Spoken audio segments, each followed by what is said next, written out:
Good morning and welcome back to Harlequin's Book Coven. We're going to try this again. Good morning and welcome back to Harlequin's Book Coven, where I, your host, Prince Harlequin, read books and tell you what I think about them. And today we are going to do a very special video because we're in catch-up mode. However, I plan on still going rather in detail for each book, but if you've read the title, you know what we're doing. We are doing the Souls Trilogy, so we are going to be reviewing Her Soul to Take, Her Soul for Revenge, and Soul of a Witch. And I'm actually really excited for this. Because this trilogy I didn't expect to love as much as I do. When I start, obviously, anytime you start the first book in like a series of books, your hope is I'm gonna like this so much that I then have a bunch of other books to read and get lost in, right? So like ACOTAR comes to mind. Let's see, Death Trap obviously had Hellcat as like the duet partner. Crown Me Yours with Crown Me Dead, or Crown Me Dead with Crown Me Yours. That duet. Are there any other trilogies that I've read? I have not. However, I would like to give an honorable mention to Kiss the Villain. I will be trying another book in the Rena Kent verse. Simply because I know even with books from like my favorite authors, with the exception of Alexandra St. Pierre, there's always one where you're just like, eh, I wasn't mad, but I didn't love it, you know? So maybe Kiss the Villain was just that for me in the Rena Kent verse, and I want to give her one more shot. So more to come on that, but that's not why we're here today. We're here for Harley Laroux's Souls trilogy. And to start us off, we are on Her Soul to Take. And the main characters in this one are Leon and Ray. And essentially, what it's about is Raylan moves back to her hometown, I believe to finish school, if I'm not mistaken. And unbeknownst to her, there is a cult in this hometown of hers. It's a very small town. It's a very off the beaten path kind of town. And they are trying to resurrect a god and I guess take over the world. I guess that's the ultimate. Not really, because they want to serve the god. So it's not even like they want to resurrect it and be like, now I'm all powerful and the world is mine. It's just like, I'll be rewarded and we can serve the god. And it's just like, have better goals. Have better goals. Do that. Do better. Um and Leon is currently in the, what would you call it? In the service of serving this cult, the leader of the cult, due to them having like an artifact that controls him, and protects them from him, so he can't kill them. Because like the danger in summoning a demon to work for you is if you don't do it properly, the demon will just kill you. That's what they'll do. So they've had Leon in their, what's the word for it? Retainer? Retainment? They've had Leon for a while. He has worked for the family for a very long time, has not been released, is kind of a slave to them, basically. And he hates them, and he's waiting for like one moment to be able to kill them because he hates the fact that it's been so long that he's had to serve them. Which makes sense because, like, imagine being immortal. Well, not necessarily immortal, but like almost impossible to kill, have all of this power, and you are just like relegated to being somebody's henchman. What? No, that fucking sucks.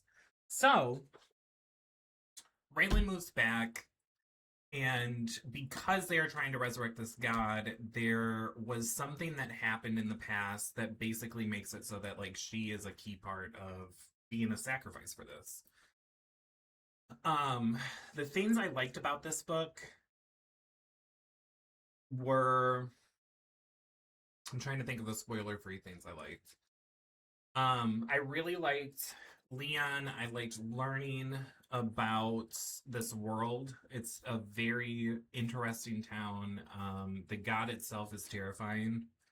So you're filled with dread kind of throughout the story because you're like, man, I really don't want this to happen because if it does, and they are able to, resurrect it and give it all the power they need, we're kind of all screwed. Like there's no way out of this. And so I liked that aspect of it. I liked the demons of it all. I thought that was really cool. I love a story with demons. As mentioned in my Death Trap video and maybe my Hellcat video, but I know for a fact Death Trap. I love books set in hell. So anything hell related or adjacent, I'm into. Um, and Leon is an awesome demon. He's super hot. Definitely good book boyfriend material. Heavily carries this book on his back, which we'll get into when I get into what I did not like. Um I liked the pacing. I liked how we sort of start learning things. Um and overall I just kind of like the vibe of the book. Her Soul to Take is actually one of the few books since I started my reading journey again where I actually read it from start to finish in one day. I inhaled this on a Sunday morning and did not stop until Sunday evening. I went through the entire thing. So really easy to read, easy to get lost in, easy to get wrapped up in the story, really good spice scenes. All in all, just really liked it. I think I gave it a 4.5. I think is where I landed with this one, and I agree with that. I still agree with that. But the things I was not a giant fan of, there's two of them, and that's what kind of took off that 0.5 points. One, while it didn't bother me as much as like my friend who read this, Raylan is an awful FMC. She's described as being allergic to survival, basically. So she makes every wrong decision possible in this book. Every time she's told not to do something, it almost guarantees she's going to do it. She makes terrible decisions for herself in moments where it's like, hey, you should probably not do that. And she's just like, I'm just going to do it because who cares? I'm fine. Like, it's she's something. She's definitely something. At times it's very comedic, which is why I think I was able to find it a little bit more palatable than my friend. But it definitely gets grating at times, and there's a couple decisions specifically. I'm sorry, my eye itches so bad. There are a couple decisions she makes that are just so wildly stupid that it's not even like, oh my god, she's really allergic to survival. Can't talk. It becomes, you're a fucking idiot. Like, what do you mean you just did this? Why would you do this? Why, even if you weren't in this situation, why would you do this? What is wrong with you? Like, be prepared to ask Raylan several times, what is wrong with you? Because, my god.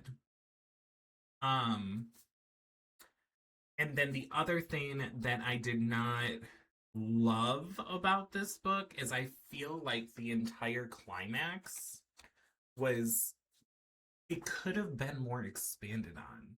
And this is honestly like a common thing or trend in this series is that we do a lot of build up to a thing, and then when we get to the thing, we move through it way too fast. It's like we just spent an entire book preparing for this. Why wouldn't there be a giant battle? Why wouldn't we have that stretch out a little bit more? Um it doesn't ruin the book. It doesn't take too much away from it or anything, but like it is a little frustrating because it's just like, man, it was almost perfect. You almost did it. You just had to add like maybe 30 or 40 pages into the climax, and we could have had a perfect book. It could have been almost well. Still, this one wouldn't have been perfect because Raylan, but it would have been close. It would have been 4.75 and not 4.5, but that's fine. I still enjoyed it. I still liked it. I still thought it was pretty cool. And then do I have any spoiler thoughts that I want to get out about this one specifically?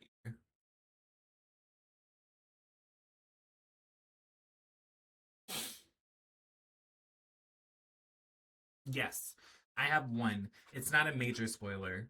So if you haven't read the books yet, which I would assume you would if you're watching a trilogy review, why would you watch a trilogy review if you haven't read the books? However, still spoiler warning, and then you can skip ahead a couple minutes and I'll be done because it's not that long of a thing that we need to go over. In three, two, one. The decision Raylan makes that pisses me off the most in this entire book is going to the Halloween party. I think it's a Halloween party. And accepting the drink. I think from Jeremiah, I think that's his name. The brother. In the best of circumstances, you wouldn't do that. In the first, I understand that my mother was not like the typical mom, right? She had me when she was really young, and therefore her parenting style was a little bit different than like other parents and everything. But one of the first things she taught me at like 6 or 7 is when I grow up and I go to parties, whether it be in high school or college, if you set your drink down, you do not drink it again. You do not accept random drinks from strangers. If you have your drink in your hand, you keep it covered like this with your hand over it so nobody can put anything in it. Okay? So these are all things I learned at like 6 and 7 and were reiterated to me my entire life. And I'm assuming this is a I don't think that young, but I feel like this is common teachings that parents give their children because people are fucking gross and weird. So you have to make sure that you're teaching your kids this. Why, when you know this family wants to sacrifice you, do you accept a drink it, and then make it more fucking annoying because Zane and Juniper tell you, do not drink any more of that, and you take a giant gulp. You take a giant gulp right after. What is wrong with you? So that decision in itself just pissed me off so much that it was very hard to get me back on the horse with Raylan. Because prior to all of this, it was like, yes, she's allergic to survival, but this is just you want to die. Like this isn't even being allergic to survival. You actually want to die. There's no other explanation for this. You're fucking dumb. I'm gonna be okay. I have 2 more books to get through, and I like them a lot more than the first one. Not that the first one's bad. 4.5 isn't a bad rating. It's not a bad rating. It's not. It's a pretty decent rating actually. Um, but that one part just pisses me off so much because it's the dumbest fucking thing in the world. And I think me and my friend had a conversation about it. And we discussed that decision specifically at length multiple times because it was so fucking dumb. Why would you do that? Why? Girl, Anyway, all right. So that's it for Her Soul to Take. Um, then we're moving on to, I don't know why I feel the need to like always hold up the book itself when I switch or when I'm showing. It feels good to me. Okay, so give me that thing and I'll work on giving you an entertaining experience. Just let me have my things, you know? Her Soul for Revenge is the second book in the Souls trilogy, and the previously mentioned Juniper and Zane from the first book are the main characters of this book. Why was that hard? Why? What is wrong with my brain? My brain needs to catch up with itself. My God. So Juniper and Zane are the main characters of this book, and I'm not gonna lie, it's the reason that it took me so long to get to this one. I wasn't sure I was that intrigued by them. I understood like what the story would have been, but because I had just finished Her Soul to Take and everything, and it sounded like we were going to be rehashing some of the events and everything when we continued the trilogy, I wasn't sure I wanted it right away. So I did, I waited. And then my friend read Her Soul to Take, and it got me in the mood for Her Soul for Revenge. And so I finally picked it up. And my God, as far as the spoiler free section of this, the thing that I absolutely loved about this is one, Juniper is leagues and miles ahead of Raylan as far as being the main character. Every decision she makes sense. She is in survival mode. You learn about her upbringing and what that was like, and why she is the way she is, and what that's like. Um, Her motivations make sense. Zane, I loved Leon. I loved Leon. Zane? Zane? Top five book boyfriend. Top five. Top five. And he's not five. He's not five. He's probably three or four. He's probably up there. I love Zane. I love him so much. He is such a good character. Um, he's incredibly layered. He's really funny. It's almost actually now that I'm thinking about it, it's almost not in the annoying way that Raylan was, but it's almost like in Her Soul for Revenge, we do the opposite of the dynamic of Her Soul to Take.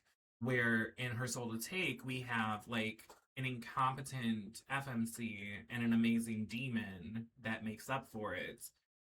In Her Soul for Revenge, we have this incredibly confident FMC, and he's still competent and he's still capable and he's still strong, but that man runs his mouth so much. It's like, do you want to die? What is your problem? Why do you feel the need to say things all the time? So, like, it's like we flip flopped, but in a much more palatable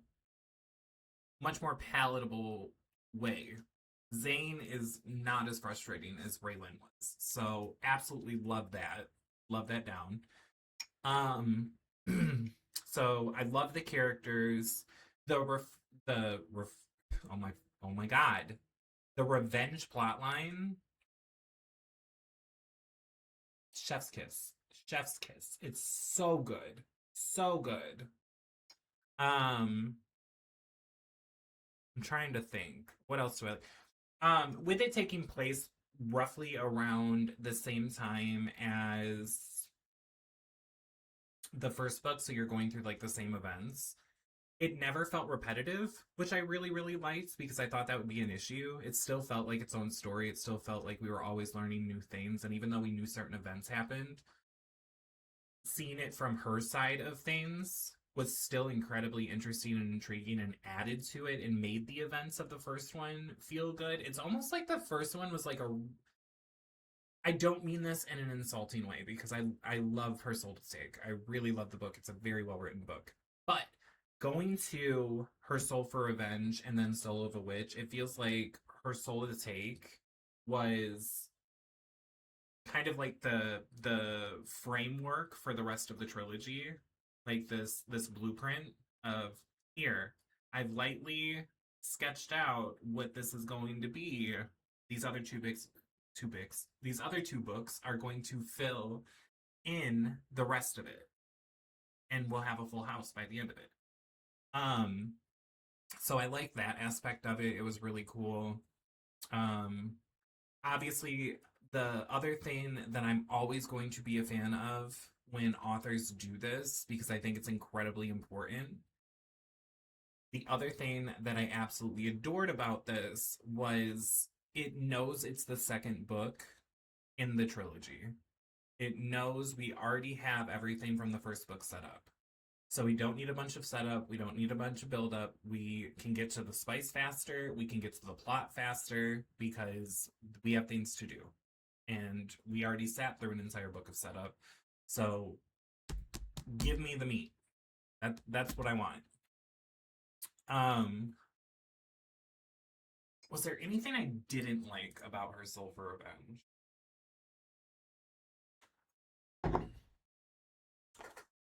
Let me look at my handy dandy review of it.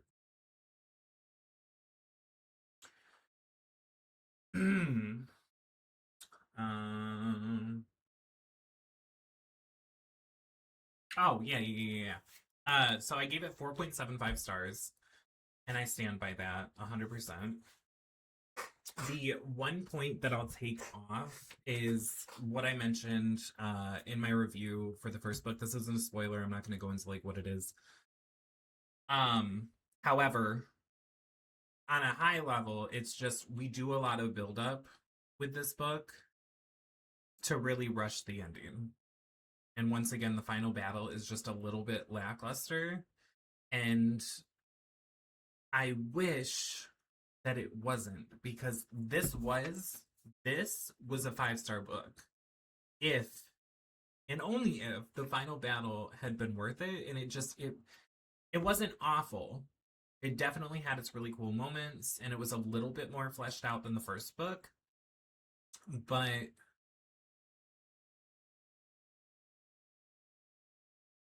it still was a little light. And so I was just like, okay, well, I love the journey. I love the other aspects of the story, so I'm going to let this go. And it's still going to be 4.75. I can't give it 5 because I'm still mad that the climax wasn't like slightly longer.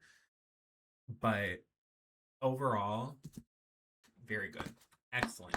Excellent. Love Zane. Love him down. Oh my god.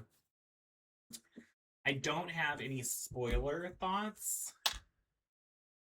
on Revenge, so we are just going to move forward to the final book in the trilogy, Soul of a Witch. And in Soul of a Witch, we are following Everly and Callum, who have been sprinkled throughout the previous 2 books. But when I say sprinkled, I mean we basically we don't know anything about them at all.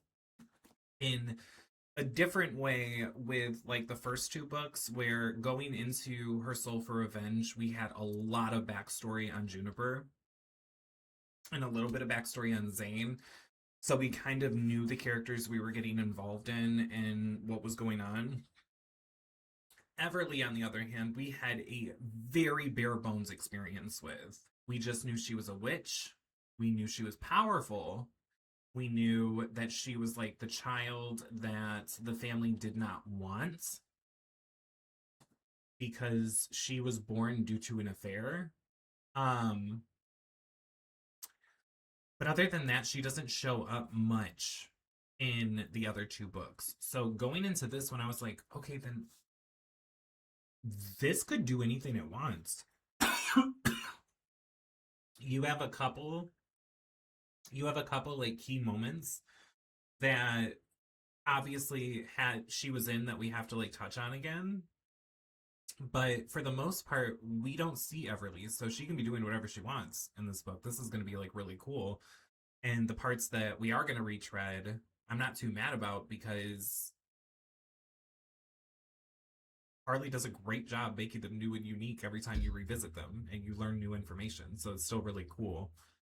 Um, and Callum, adorable. An adorable, giant, ferocious teddy bear. I love him. I love him so much. In the first two books, the interactions we have with him just kind of let us know that he is incredibly powerful. He's an archdemon, which was already interesting in itself because it's like we've dealt with two demons that were incredibly strong, but we haven't ever like really gotten to spend time with an archdemon, which is the strongest. And the way he was able to like treat Zane like he was basically powerless was hilarious. And Leon put up a good fight, definitely put up a good fight, but Callum won because Callum's so strong. I really like the dynamic of him being an archdemon and her being a human, and the little things that are like human intricacies. Is that the word I want? Intricacies. Um, that just don't make sense to him because he's like, that's stupid. Like, for example, after they fool around, which I don't think is a spoiler because obviously these are spicy books. They're gonna fool around.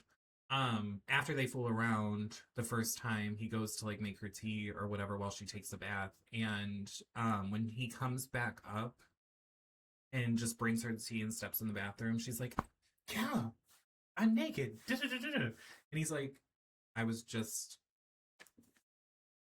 I just did this to you. You were, what's different about this naked and that naked? This doesn't, humans are weird. They're weird. They're just weird. That's a dumb thing. I've already seen you naked. Shut up. Take the tea." What is wrong with you? And so that part of it was like really funny.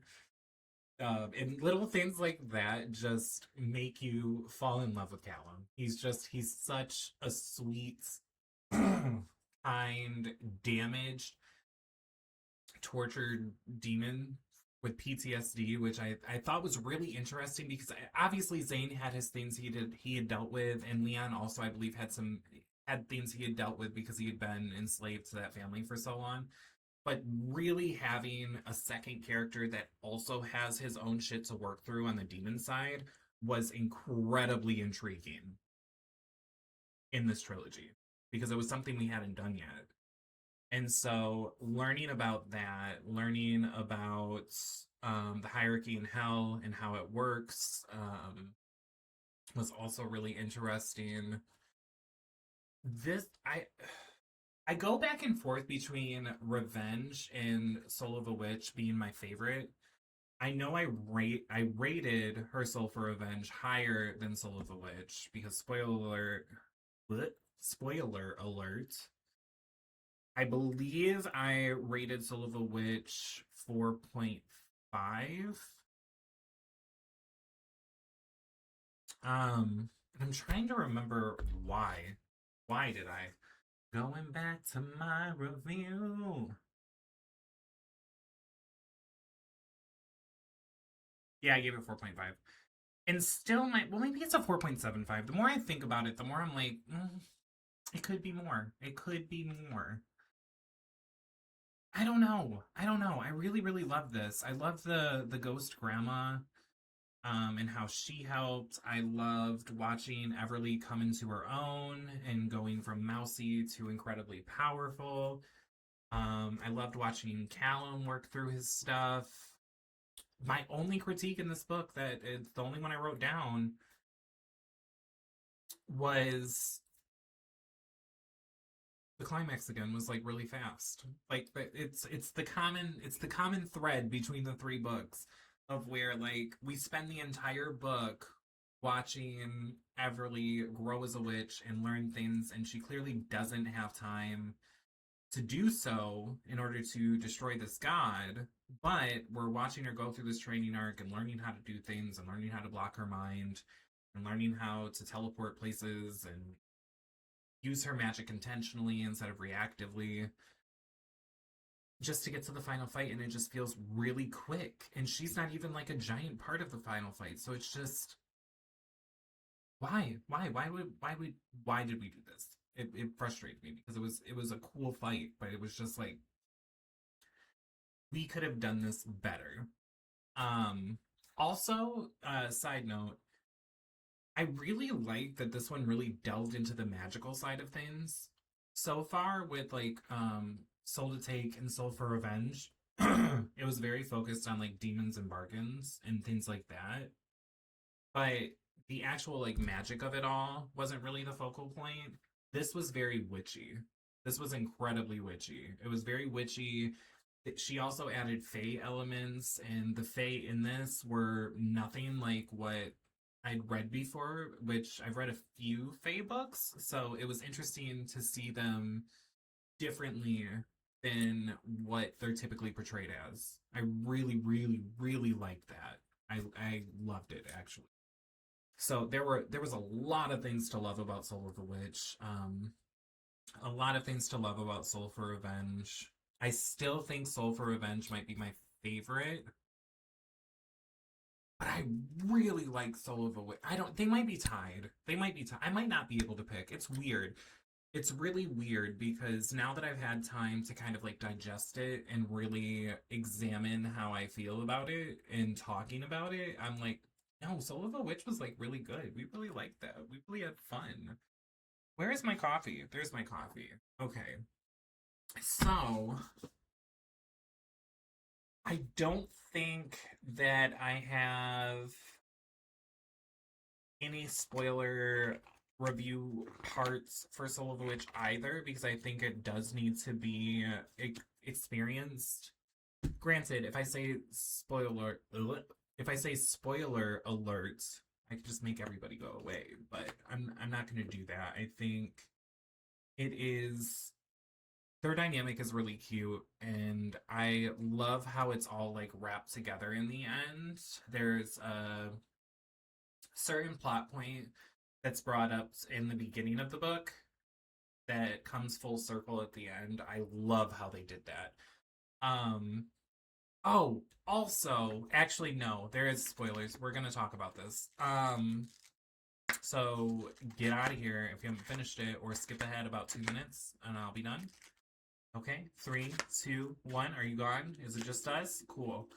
The thing that I also really loved about this book is Everly and Callum having a child. I thought that was really cute. Not just the having the child, but like the little moments we got with them being parents. I wish we would have gotten more of that because it was absolutely adorable. It was after such a stressful book to go into this cozy, funny, comical Alan's giant ass being a dad, and then Everly being the mom, and like the baby trying to sneak up on Everly and scare her, and Callum being like, "What the fuck did I tell you about doing that? She's gonna burn you to a crisp one day." And Everly's just like, "I knew she was there. She's my child." I knew. It was just cute, so I love that. Overall, so we have a 4.5, 4.75, and I think another 4.75. I think I'm willing to bump Soul of a Witch up a little bit. So on average, we're at like 4.6 for the entire trilogy. I think that's fair. Definitely worth a read. Definitely amazing. Definitely enjoyed every book more than the last. Watching Harley's writing get better and better as the books went on was also kind of a joy, which is like a side thing that has nothing to do with plot. But when you really get to experience watching an author's writing improve and get better when it already started off good, it's kind of a gift in itself, because it's just like, my God, Harley, I love this. I love what you're doing. I love that you're doing this. Now, just extend your climaxes. Also, it doesn't have to be in this trilogy. It doesn't have to be in this trilogy. However, write more books in this universe, please. You knew I was going to go there. I went there with Death Trap and Hellcat. I'm going there with this. It doesn't need to be a trilogy. We can just make it a series. Or we can start a new spin-off series set in this world. Because your ability to write supernatural dark romance is unmatched. It's so good. It's so good. And I feel like you've put so much work into building Avalon. I think that's its name, Avalon, the city. So capitalize on it. Write more books set in this place. It's so cool. Um, but yeah, if you've read the Souls trilogy, let me know what you think. If you haven't read it or you've read some of them and we're kind of iffy on reading the rest of them, one, read them. They're so good. Um, and what'd you think? What'd you think? What'd you think? What were your thoughts? Do you disagree with me? Do you agree with me? Which one's your favorite if you have read it? Um, Also, fun fact, I was curious when I grabbed the three books today. And I'm showing my fits. I don't know why I'm doing this. It makes me happy. Leave me alone. Um, I noticed, like, look at how many pages that is, right? So I was curious as to how many pages this entire book was, or whatever, right? Because, well, it technically is all one story just told from different perspectives. The magic number is 1,565 pages. That is what I had to read all of them. That is more than it. That is 500, no, 300 more pages than it. So I thought that was interesting, and I wanted to share that because I think that I'm so sorry for that noise. I accidentally picked up my mouse. I think it's fun to kind of look at like the progress we made and how many pages we had to read to go through this entire journey. And so 1,565 pages later, I'm so happy I did it. It's so good. I'm currently reading Losers. Because of how much I love this trilogy, I was like, I need to read the rest of what she wrote. And I'm about halfway through Losers, and I absolutely adore it. I'm sad that it's not supernatural, but literally it doesn't matter because it's probably one of the hottest books I've ever read in my entire life. My God. Um, I've seen a lot of people saying that they loved Losers.